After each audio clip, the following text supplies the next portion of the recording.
Let me show you how to take a simple chord progression like G, D, and A and make it sound way more interesting just by using triads.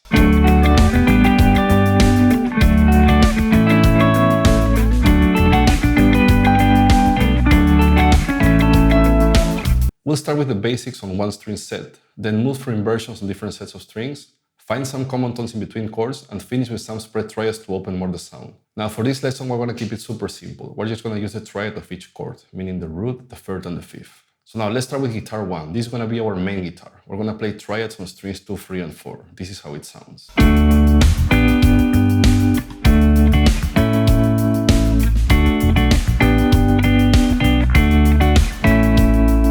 So I'm starting with this D major, second inversion, to this G major, first inversion, back to the D major, second inversion, and A major, root position. Now for guitar 2, I'm adding a second layer of chord inversions on the lower register.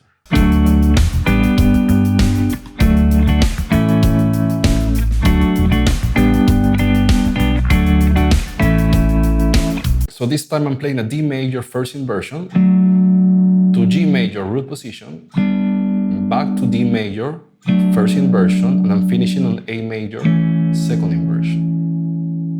For guitar 3, I'm playing exactly the same part but on a higher register. This time I'm going to play on strings 1, 2, and 3.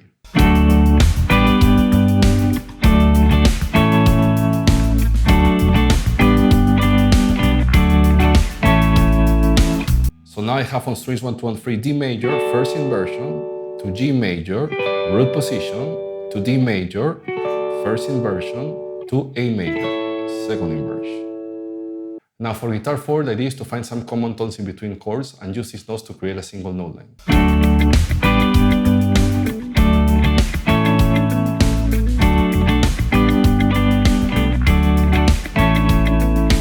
Now between D major and G major, I have a D note as a common tone, right? D is the root of D major, but D is also the fifth of G. So I'm using this D note as my common tone.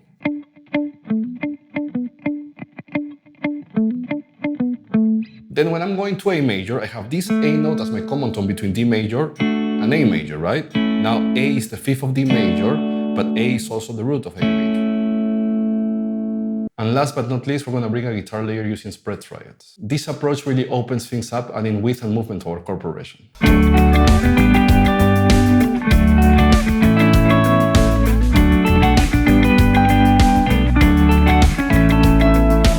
So now I'm going to start with these closed triads on strings 2, 3, and 4 as my reference point, D, G, and A. What I'm going to do is just grab the second note of each triad and bring it an octave higher. So I have D major, I'm going to take that D note an octave higher. I have G major, I'm going to take again that D note an octave higher. That was the middle note. And I have A major, and I'm going to take that middle note an octave higher. Now I'm going to go higher on the neck, and I'm going to use again these closed triads as my reference point, D major, to G major, to A major, and again, I'm going to bring the middle note an octave higher. I got D major, to D major, and to A major. So at the end I have this.